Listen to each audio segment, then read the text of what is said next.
السلام عليكم ورحمة الله وبركاته. حافظا ومصليا ومسلما أما بعد. গতকাল জাতীয় উলামা ভাষায় আইন পরিষদ গাজীপুর জেলা কর্তৃক আয়োজিত হুরমতে আকসা জাতীয় কনফারেন্সে উপস্থিত বরেণ্য ওলামায়ে কেরাম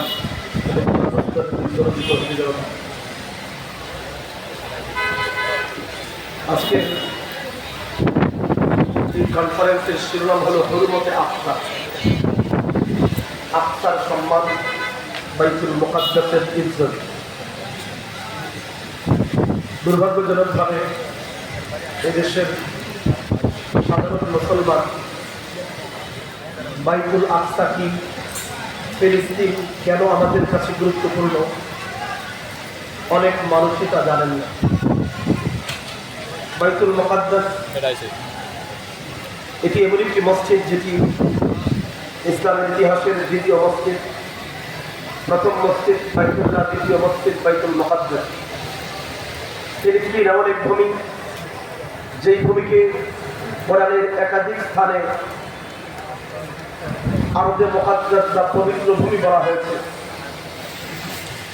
ফিলিস্তিন এমন এক ভূমি যেই ভূমিকে বারাকনা হাওলাহু বলে বরকতময় ভূমি বলা হয়েছে। ফিলিস্তিন এমন এক ভূমি যেই ভূমিতে হযরত ঈসা আলাইহিস সালামের জন্ম হয়েছে।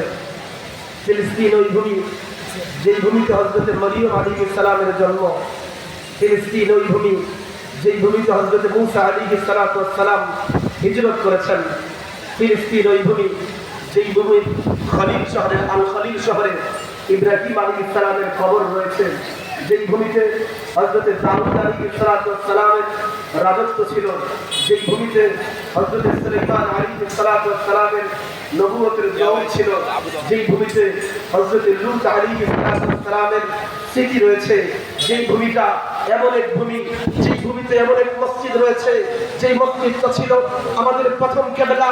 এই মসজিদওয়ালা, এই বাইতুল মুকাদ্দাস এমন এক ভূমি যেই ভূমিতে যাওয়ার আগে আমাদের প্রিয় নবী ছিলেন ইমামুল উম্মাহ, জাতির ইমাম, মুসলমানদের ইমাম।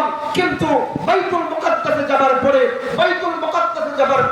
আরবে মুকাদ্দাস ফিলিস্তিনে যাবার পরে আমাদের নবী হয়েছেন ইমামুল আম্বিয়া, ইমামুল মুরসালিন, সমস্ত নবীদের ইমাম হয়েছেন। এই ভূমি এমন এক ভূমি যেই ভূমির ক্ষেত্রে বলা হয়েছে আরদুল মাহশার ওয়াল মানশার, যেই ভূমির উপরে কিয়ামত হবে। এটি এমন এক ভূমি যেই ভূমির ক্ষেত্রে রাসূল করিম সাল্লাল্লাহু আলাইহি ওয়াসাল্লাম মক্কা মদিনার পরে সবচেয়ে দামি ভূমি বলেছেন, সবচেয়ে দামি মসজিদ বলেছেন বাইতুল মুকাদ্দাসকে।